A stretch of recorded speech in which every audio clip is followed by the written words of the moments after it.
1990 तक doctor SR Rao और उनकी टीम ने साबित कर दिया था कि द्वारका सिर्फ एक पौराणिक कथा नहीं बल्कि एक डूबी हुई सच्ची सभ्यता थी।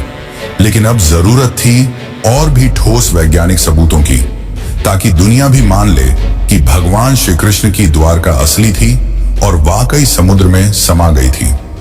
इन सबूतों से यह तो साबित हो गया था कि द्वारका सिर्फ किस्से कहानियों में नहीं बल्कि सच में थी और काफी ज्यादा वेल प्लान थी।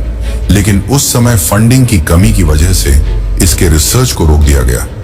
फिर साल 2001 में इस दिशा में एक बहुत बड़ा कदम उठाया गया। भारतीय पुरातत्व सर्वेक्षण और NIOT यानी कि national institute of ocean technology ने मिलकर एक बड़ा वैज्ञानिक अभियान शुरू किया। जगह चुनी गई कच्छ की खाड़ी और बेट द्वारका का इलाका। इस बार अभियान में सिर्फ पुरातत्वविद ही नहीं बल्कि समुद्र वैज्ञानिक, भूगर्भ शास्त्री, नौसेना के गोताखोर, सोनार तकनीक के विशेषज्ञ और इंटरनेशनल कार्बन डेटिंग लैब्स भी जुड़े थे। इस खोज की कमान संभाली थी डॉक्टर आलोक त्रिपाठी, जो ASI के समुद्री पुरातत्व निदेशक थे, और उनके साथ थे डॉक्टर राजीव निगम, जो उस समय CSIR के मरीन साइंस प्रमुख के रूप में काम कर रहे थे। इस बार की खोज पहले से अलग थी। ये हाईटेक थी। इसमें अब सिर्फ आंखों से नहीं बल्कि मशीनों से खोज की जा रही थी। 2001 से 2007 तक समुद्र के अंदर का पूरा हाइड्रोग्राफिक सर्वे किया गया। एडवांस सोनार और सब बॉटम प्रोफाइलर जैसे मॉडर्न उपकरणों से समुद्र की परतों का डिजिटल नक्शा बनाया गया। वैज्ञानिकों ने करीब 40,000 वर्ग मीटर का समुद्र का हिस्सा स्कैन किया और जो मिला उसने सबको हैरान कर दिया। समुद्र की गहराई में मिले ये बहुत बड़े चौकोर पत्थर के ब्लॉक जो किसी नगर की नींव जैसे लगते थे। चूना पत्थर यानी कि लाइमस्टोन के टुकड़े जो शायद किसी शानदार इमारत के अवशेष थे। टेराकोटा सील्स जिन पर पुराने चिन्ह बने थे। पुराने लंगर जो बताते थे कि यहाँ कोई एंशिएंट बंदरगाह था। साथ ही नाली और सिंचाई व्यवस्था जो दिखाती थी कि उस समय का शहर कितनी सोच समझकर बसाया गया था। अब बारी थी सबसे बड़े टेस्ट की, कार्बन डेटिंग की। सभी आर्टिफैक्ट्स को भारत और विदेश की प्रयोगशालाओं में भेजा गया और जब नतीजे आए तो वैज्ञानिकों और इतिहासकारों को भी झटका लगा। कई चीजें करीब 9,000 साल पुरानी निकली, यानी ये तो हड़प्पा सभ्यता से भी पहले की थी। कुछ टुकड़ों की उम्र 5,000 साल तक पुरानी पाई गई, जो महाभारत और द्वापर युग से मेल खाती है। डॉक्टर राजीव निगम ने कहा कि महाभारत में लिखा है कि द्वारका समुद्र से निकाली गई जमीन पर बसी थी और भूगर्भ शास्त्रियों की रिपोर्ट से भी यही पता चला कि समुद्र ने बाद में उसी जमीन को वापस निकल लिया।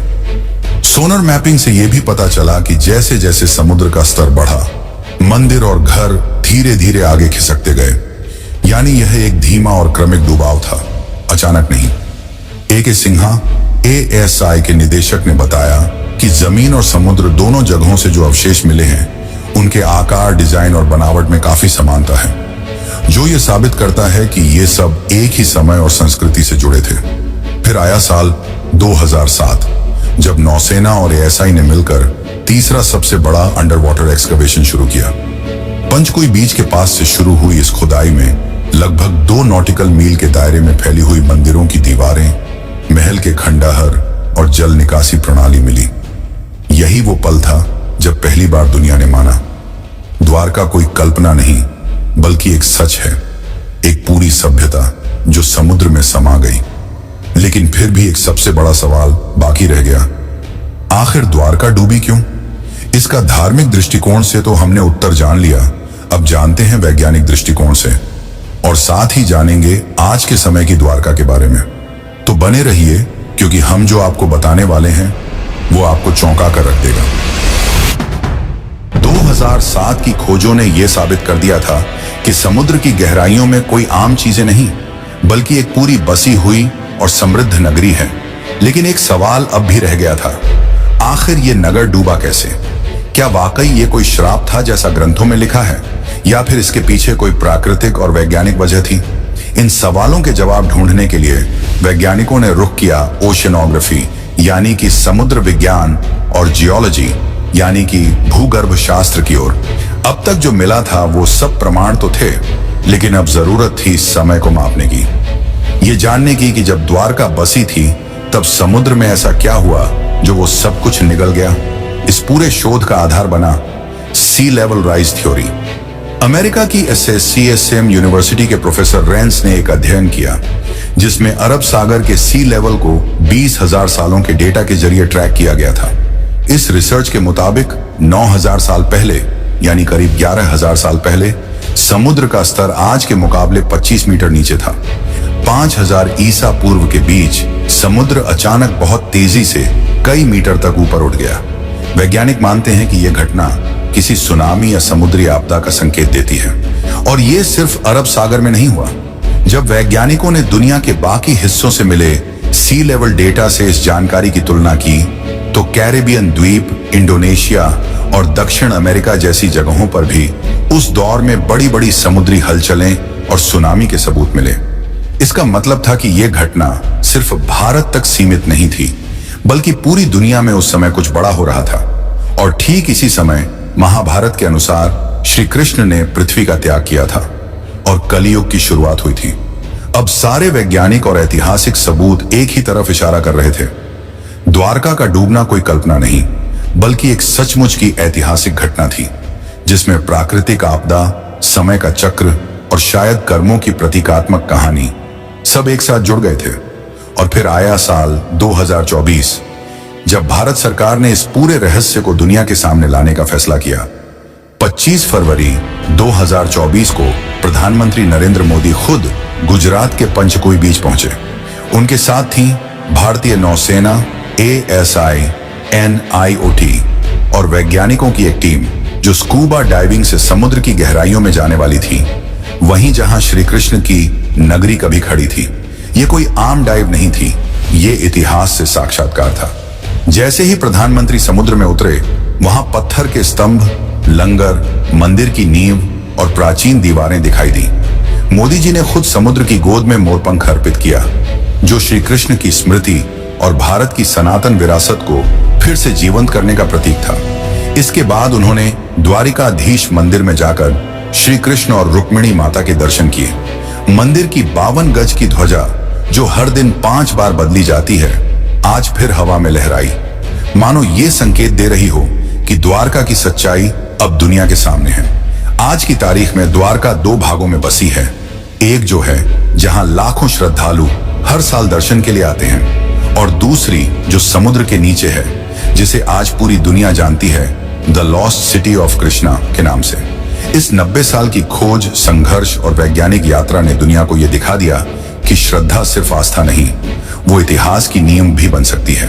द्वारका सिर्फ भारत की कहानी नहीं है, ये पूरी मानव सभ्यता की याददाश्त है, जो ये सिखाती है कि सत्य और संस्कृति को भुलाया नहीं जा सकता, चाहे वो कितनी भी गहराई में क्यों ना छुपा हो। और इसीलिए आज भी द्वारका जिंदा है, कभी मंदिर की घंटियों में, कभी समुद्र की लहरों में, और अब वैज्ञानिक रिपोर्टों में भी। तो चलिए मित्रों, अब चलते हैं अपने आखिरी अध्याय की ओर। शताब्दियां बीत गईं, युग बदले, राजवंश मिटे, सभ्यताएं उगती और गिरती रहीं, लेकिन समुद्र वो आज भी मौन है, शांत, गूढ़ और रहस्यमयी। उसकी लहरों के नीचे दबी द्वारका की नगरी आज भी जैसे किसी इंतजार में है, न जाने किसके लिए। शायद उसके निर्माता श्री कृष्ण के फिर से लौट आने के लिए, या शायद इस धरती के इंसानों के उस बोध के लिए जब वे केवल इतिहास नहीं, अपनी आस्था में छिपे सत्य को भी पहचानना सीखें। द्वारका कोई कल्पना नहीं थी, वो एक यथार्थ था, एक स्वर्णिम यथार्थ जिसे एक श्राप ने लीन लिया, एक समय ने छिपा दिया और एक समुद्र ने अपनी गहराइयों में समा लिया। लेकिन वह सत्य आज फिर उभर रहा है, टूटे स्तंभों में, पुरातत्व की रिपोर्टों में, सोनर की लहरों में और एक राष्ट्र की आस्था में। इस पूरी डॉक्यूमेंट्री ने हमें यह सिखाया कि आस्था और विज्ञान 2 विपरीत ध्रुव नहीं हैं, वे एक ही सत्य की 2 राहें हैं। एक राह हमें विश्वास दिलाती है और दूसरी उसे प्रमाणित करती है। द्वारका की कहानी बस एक शहर की कहानी नहीं है, यह उस संस्कृति की कहानी है जो अपने चरम पर भी विनम्र थी और अपने अंत में भी दिव्य। यह उस ईश्वर की नगरी की कहानी है जिसने अपने जीवन से कर्म का सार बताया और अपने अंत से संयम और स्वीकृति का। और जब अगली बार आप समुद्र की लहरों को देखें, जरा ठहरिएगा, शायद किसी अगाध गहराई से आपको कोई बांसुरी की धुन सुनाई दे। शायद वो द्वारकाधीश अब भी आपको पुकार रहे हों, अपने नगर से, अपने सत्य से, क्योंकि कुछ कहानियां खत्म नहीं होती, वे सिर्फ इंतजार करती हैं दोबारा जगाए जाने का। जय द्वारकाधीश।